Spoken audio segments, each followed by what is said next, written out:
창세기 41장 1절에서 16절까지의 말씀을 제가 봉독하겠습니다. 만 2년 후에 바로가 꿈을 꾼즉 자기가 나일 강가에 서 있는데 보니 아름답고 살찐 7 암소가 강가에서 올라와 갈밭에서 뜯어먹고 그 뒤에 또 흉하고 파리한 다른 7 암소가 나일 강가에서 올라와 그 소와 함께 나일 강가에 서 있더니 그 흉하고 파리한 소가 그 아름답고 살찐 7 소를 먹은지라. 바로가 곧 깨었다가 다시 잠이 들어 꿈을 꾸니 한 줄기에 무성하고 충실한 7 이삭이 나오고 그 후에 또 가늘고 동풍에 마른 7 이삭이 나오더니 그 가는 7 이삭이 무성하고 충실한 7 이삭을 삼킨지라. 바로가 깬즉 꿈이라. 아침에 그의 마음이 번민하여 사람을 보내어 애굽의 점술가와 현인들을 모두 불러 그들에게 그의 꿈을 말하였으나 그것을 바로에게 해석하는 자가 없었더라. 술 맡은 관원장이 바로에게 말하여 이르되 내가 오늘 내 죄를 기억하나이다. 바로께서 종들에게 노하사 나와 떡 굽는 관원장을 친히 대장의 집에 가두셨을 때에 나와 그가 하룻밤에 꿈을 꾼즉 각기 뜻이 있는 꿈이라. 그곳에 친히 대장의 종된 히브리 청년이 우리와 함께 있기로 우리가 그에게 말하매 그가 우리의 꿈을 풀되 그 꿈대로 각 사람에게 해석하더니 그 해석한 대로 되어 나는 복직되고 그는 매달렸나이다. 이에 바로가 사람을 보내어 요셉을 부르매 그들이 급히 그를 옥에서 내놓은지라.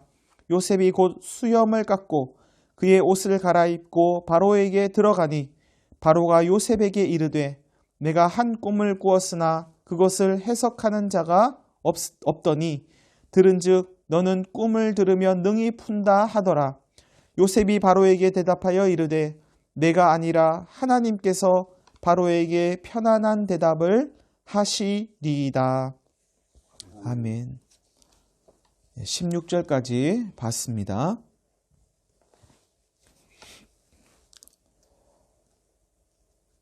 만 2년 후에 바로가 꿈을 꿨습니다. 요셉이 바로의 두 신하 술 맡은 관원장과 떡 굽는 관원장의 꿈을 해석해주고 술 맡은 관원장이 요셉의 꿈 해석대로 전직을 회복한 지 만 2년이 지났다는 뜻입니다. 요셉은 술 맡은 관원장의 꿈을 해석해 주면서 이런 말을 했었습니다. 관원장님께서 잘 되시거든 저를 생각하고 제게 은혜를 베푸셔서 제 사정을 바로에게 아뢰어 이 집에서 저를 건져 주십시오. 저는 옥에 갇힐 일을 하지 않았습니다. 다시 말하면 만 2년은 요셉이 술 맡은 관원장의 소식을 기다린 세월이라고 할 수 있습니다. 여러분도 무언가를 기다려 본 적이 있으시다면 2년이라는 세월의 길이를 한번 상상해 보시기 바랍니다. 요즘 같으면 하루도 길게 느껴지지 않으십니까? 요셉에게 2년은 얼마나 길었을까요? 그런데 여러분, 혹시 왜 하나님께서 2년 동안 요셉을 그냥 내버려 두셨을까 하는 의문이 들지는 않으십니까? 하나님께서 요셉과 함께 하셨고 요셉이 형통한 자가 되었다면 하나님께서는 왜 하루 이틀도 아니고 2년씩이나 요셉을 옥에 내버려 두셨을까? 요셉이 하나님께 죄 짓지 않으려고 그렇게 애를 썼으면 하나님께서도 뭔가를 좀 해주셔야 하는 것 아닐까? 꿈의 해석은 하나님께 있다고 하면서 하나님을 높였으면 술 맡은 관원장을 통해서 하루빨리 옥에서 나가게 해주셨어야 하는 것 아닐까? 하나님 믿는 사람이 일을 하면 술술 풀려야 하나님께도 영광이 되는 것 아닐까 하는 의문이 들지 않으시냐는 말씀입니다. 누군가는 이 2년의 기간을 하나님의 연단이라고 말할지도 모르겠습니다. 2년이 지난 지금 요셉의 나이는 30살이 됐는데요. 30살이 될 때까지 하나님이 기다리신 거라고 말할지도 모르겠습니다. 여러분, 하나님께서 일하시는데 2년이 필요한 것도 아니고 30세가 되어야 하는 것도 아닙니다. 2년 동안 하나님께서 무엇 하셨는지 모르지만 분명한 것은 이때도 하나님은 요셉과 함께 하셨고 요셉을 위해 일하셨다는 사실입니다. 이것이 받아들여지시나요? 바로가 꿈을 꿨는데 자신은 나일 강가에 서 있었고 아름답고 살찐 암소 7마리가 올라와 갈밭에서 풀을 뜯고 있었습니다. 그 뒤에 흉하고 파리한 삐쩍 마른 그런 다른 암소 7마리가 나일 강가에서 올라왔는데 그 흉하고 마른 소가 그 아름답고 살찐 암소 7마리를 먹었습니다. 통째로 먹었는지 조금씩 뜯어 먹었는지 아무튼 먹었습니다. 바로가 잠이 깼습니다. 뭐 이런 꿈이 다 있나. 한편으로는 놀라고 한편으로는 찝찝했을 것 같습니다. 다시 잠이 들었는데 또 꿈을 꿨습니다. 한 줄기에 무성하고 충실한 7 이삭이 나오고 그 후에 또 가늘고 동풍에 마른, 동풍은 건조한 바람입니다. 그 건조한 바람에 말라버린 7 이삭이 나왔습니다. 그런데 그 가는 7 이삭이 무성하고 충실한 7 이삭을 삼켰습니다. 바로가 잠이 깼습니다. 뭐 이런 꿈이 다 있나? 바로의 마음이 번민했다고 본문은 말씀합니다. 번민했다는 것은 지난밤에 기분 나쁜 꿈을 꿨어. 그래봤자 꿈인데 뭐 하면서 지나칠 수 있는 꿈이 아니라고 여겼다는 뜻입니다. 잊으려고 해도 계속 생각이 나고 무시하려고 해도 무시할 수가 없고 뭔가 의미 있는 꿈 같아서 머릿속에서 떠나지 않은 것입니다. 바로는 애굽의 점술가와 현인들을 모두 불러 모읍니다. 당시 애굽은 강대한 나라였는데 점술가와 현인들을 불러 모으는데도 시간이 꽤 걸렸을 것 같습니다. 그들이 다 모이자 바로는 자신의 꿈을 이야기합니다. 바로의 꿈을 들었지만 그것을 해석하는 사람은 아무도 없었습니다. 뭐라고 한마디씩 이야기하기는 했을 것 같은데요. 바로가 수긍할 수 있는 그런 해석을 하는 사람이 없었던 모양입니다. 술 맡은 관원장이 바로에게 이야기합니다. 제가 오늘 저의 죄를, 저의 허물을, 저의 잘못을 기억합니다.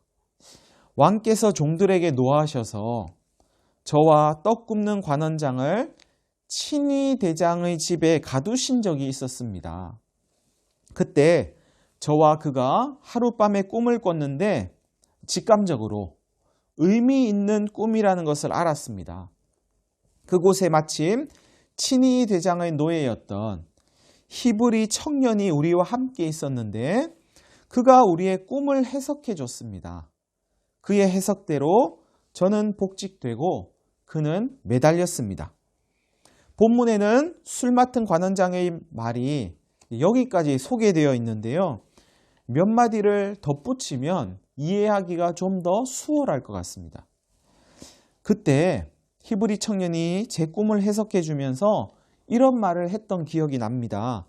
당신이 잘 되시면 제게 은혜를 베풀어서 제 사정을 바로에게 아뢰어 저를 건져 주십시오.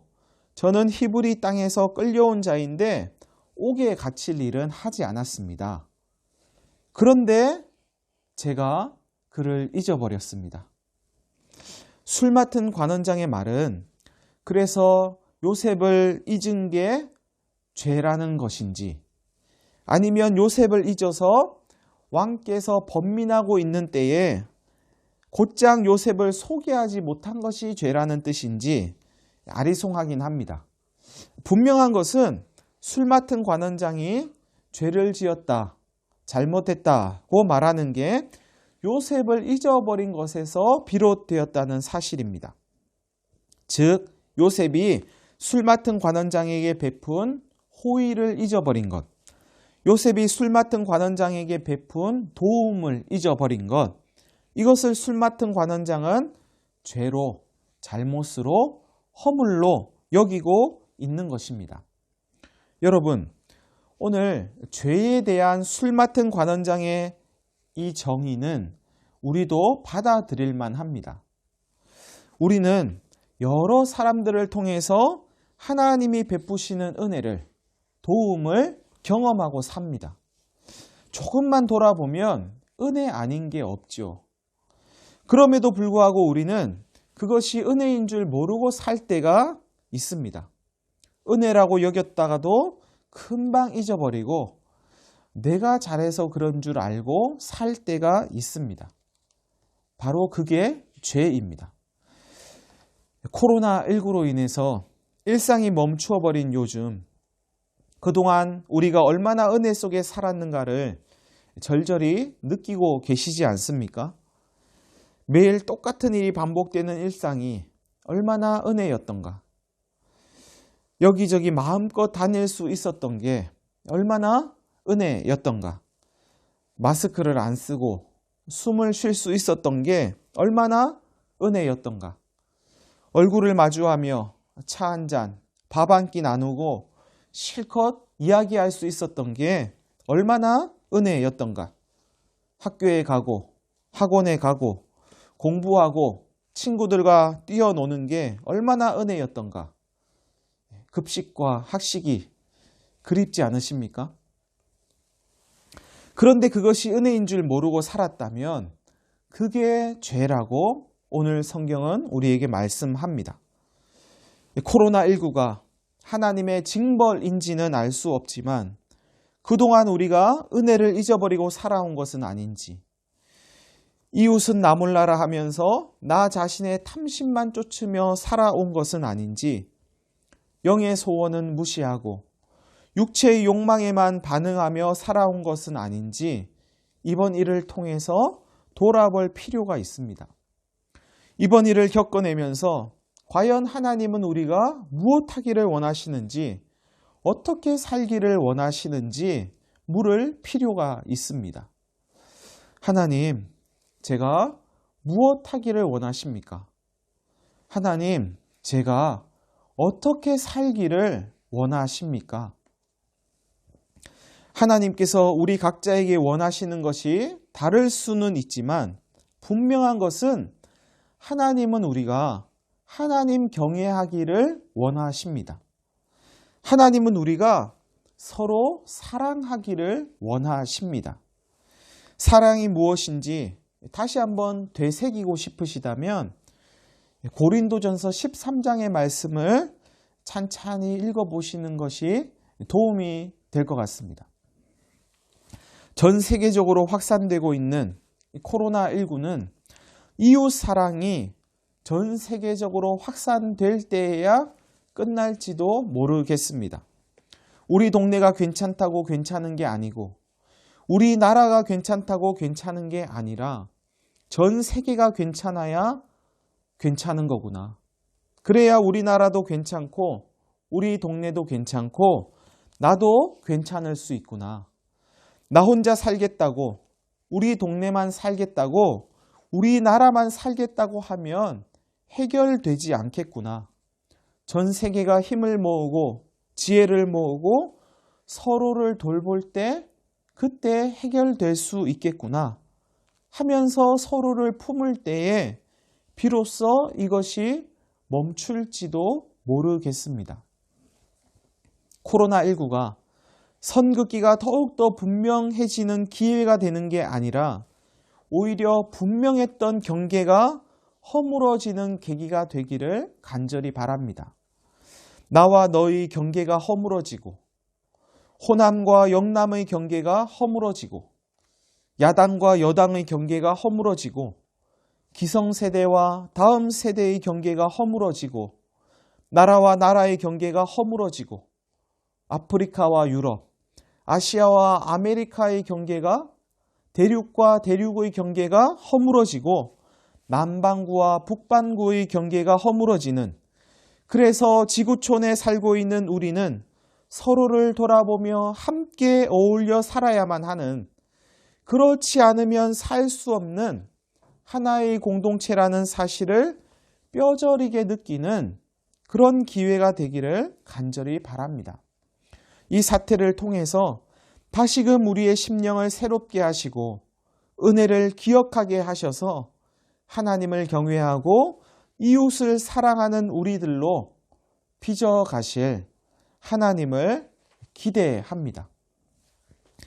바로가 사람을 보내서 요셉을 부릅니다. 간수장이 급히 요셉을 옥에서 내놓습니다. 요셉은 수염을 깎고 옷을 갈아입고 바로 앞에 섭니다. 바로가 요셉에게 말합니다. 내가 한 꿈을 꿨는데 그것을 해석하는 자가 없다. 들으니 너는 꿈을 들으면 능히 푼다고 하더라. 요셉이 대답합니다.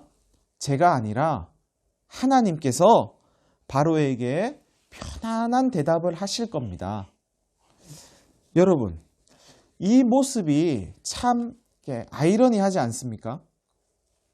히브리인으로서 애굽에 팔려와 노예가 되고 옥살이를 하던 30세 청년 죄수가 세상의 모든 부와 권력을 가지고 있는 애굽 왕에게 편안을 전하고 있습니다.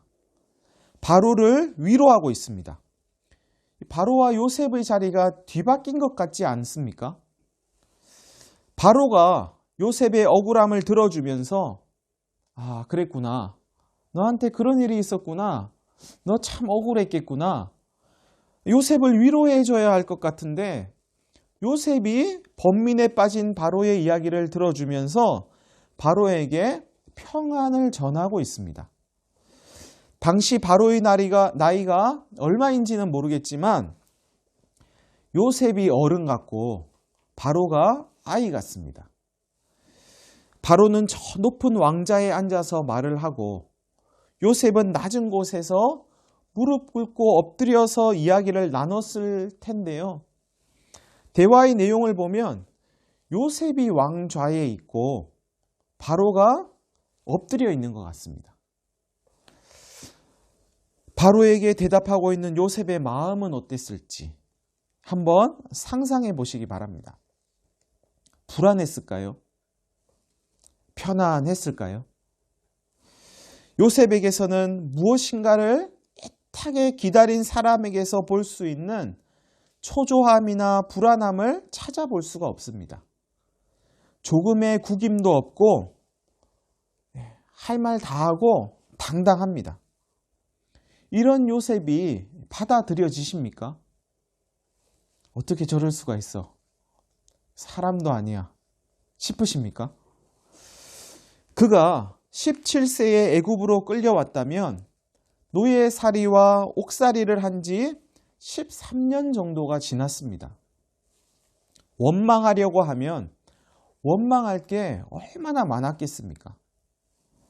그때 내가 그 꿈을 꾸지만 않았어도, 아버지가 나를 편애하지만 않았어도, 나에게 채색 옷을 입히지만 않았어도, 아버지가 심부름만 보내지 않았어도, 형들 때문에, 어떻게 형들이 동생을 팔아넘길 수가 있나?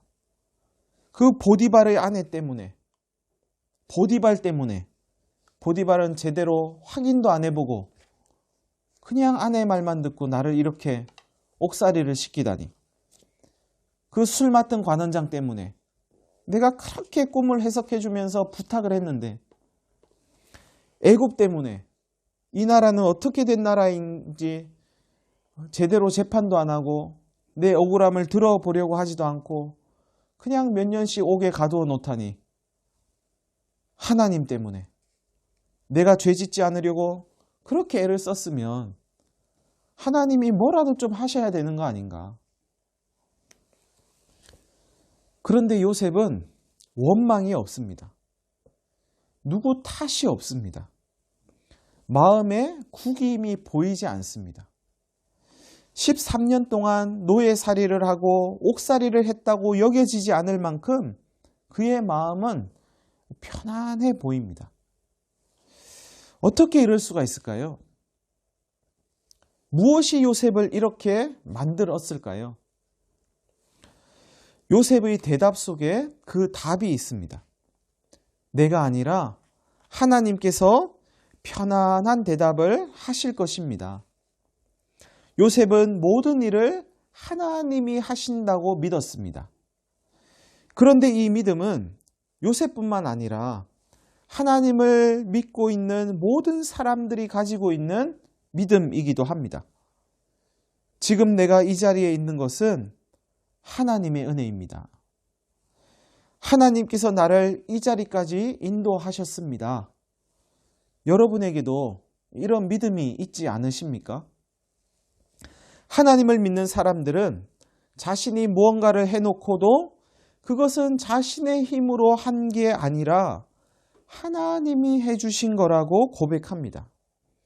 하나님이 힘을 주셔서 했고, 하나님이 지혜를 주셔서 했고, 모든 일이 하나님으로부터 비롯됐다고 이야기합니다. 이게 하나님 믿는 사람들의 믿음이지요.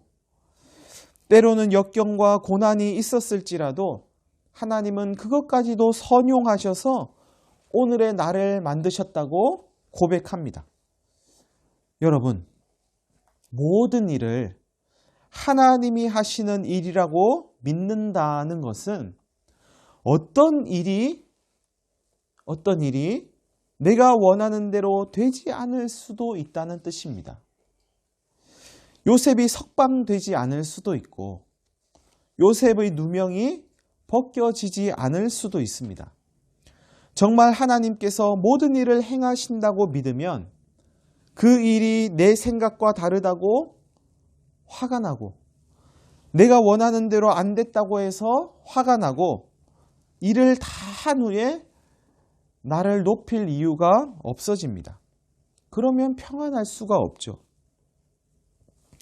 하나님이 하시는 일이니까 잘 안 됐어도 잘 된 거니까 노예로 팔렸든 옥에 갇혔든 하나님이 하신 거라면 궁극적으로는 그것이 유익이 될 테니까 그것이 생명이 될 테니까 라고 여기면 그러면 평안할 수 있습니다.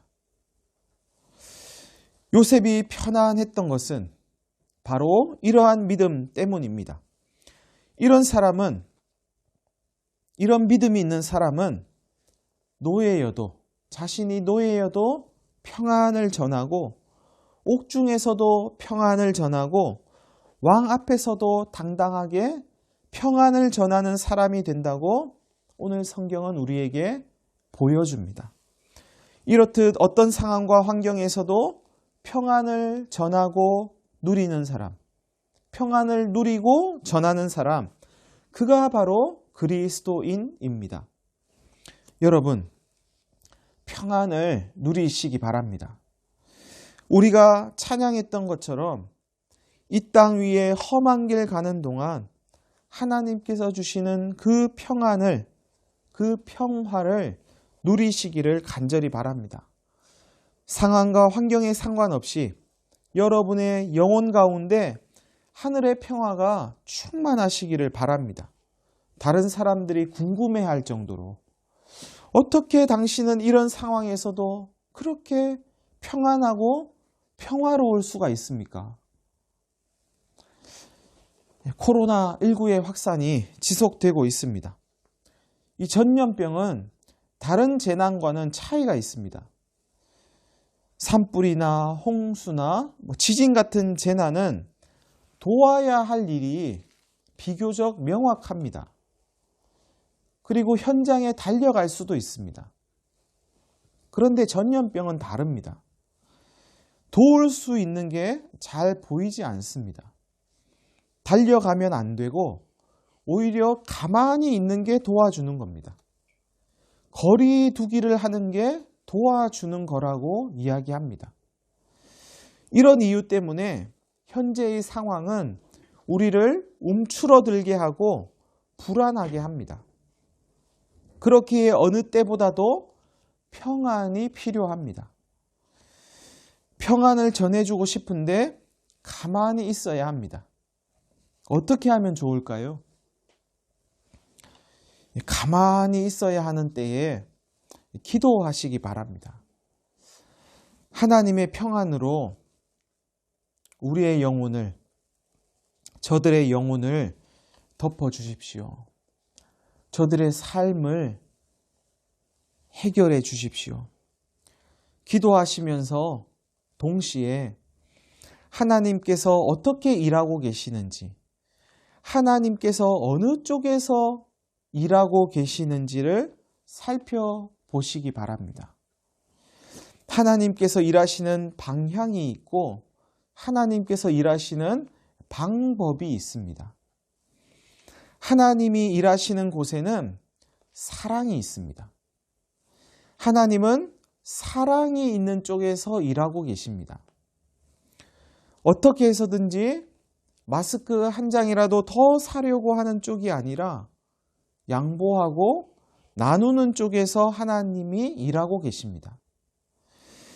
이 사태를 기회로 삼아서 혐오하고 차단하고 정쟁의 도구로 삼고 거짓 뉴스를 유포하는 쪽이 아니라 위로하고 격려하고 진심으로 백성과 나라를 위하고 진실을 알리는 쪽에서 하나님은 일하고 계십니다. 하나님이 어디에서 어떻게 일하고 계시는가, 하나님이 어떤 방향으로 일하고 계시는가를 유심히 관찰하시면서 우리 교회가 하나님 쪽에 서서 할 수 있는 일은 무엇일까를 한번 살펴보시기 바랍니다. 이번 사태를 겪고 있는 우리 동네를 위해서 우리 교회는 무엇으로 어떻게 위로하고 격려할 수 있을까? 인천과 우리나라, 특별히 대구와 경북 지역을 위해서 우리 교회는 어떻게, 무엇으로 위로하고 격려할 수 있을까? 지구촌을 위해서, 이웃 나라를 위해서, 혹은 선교지를 위해서 우리 교회는 무엇으로 어떻게 위로하고 격려할 수 있을까? 여러분, 그리스도인은 지금까지 살아온 자신의 삶이 은혜였음을 고백하는 사람입니다. 내가 아니라 하나님께서 일하신다는 것을 인정하는 사람입니다. 하나님께서 일하시기에 뒷짐지고 가만히 있는 것이 아니라 하나님께서 일하시는 쪽에 서서 하나님과 함께 일하는 사람이 그리스도인입니다. 그렇기에 그리스도인은 근심빛이 있는 사람을 그냥 지나치지 않고 관심을 갖습니다. 왜 근심빛이 있으세요? 오늘은 왜 얼굴빛이 그러세요? 그가 왕이고 나는 죄수라 하더라도 번민하고 있는 그를 향해서 평안을 전합니다.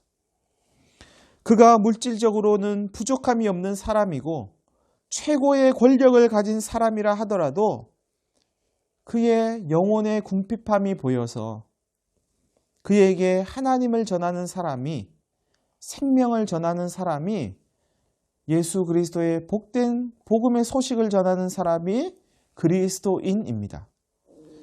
사랑하는 여러분, 여기까지 우리가 살아온 것이 하나님의 은혜라는 사실을 고백하신다면 내 뜻대로 안 되는 것 때문에 낙심하지 마십시오. 어떤 상황과 환경이 오더라도 이것이 하나님께서 하시는 일이라는 사실을 받아들이시면서 하나님의 평안을 누리시기 바랍니다. 뿐만 아니라 어느 때보다도 평안이 필요한 우리의 이웃들에게 세상이 주는 것과 같지 않은 하늘의 평안을, 그 하나님의 평안을 전하시는 우리 모두가 되시기를 간절히 바랍니다. 다 함께 1분 정도 우리 기도하겠습니다.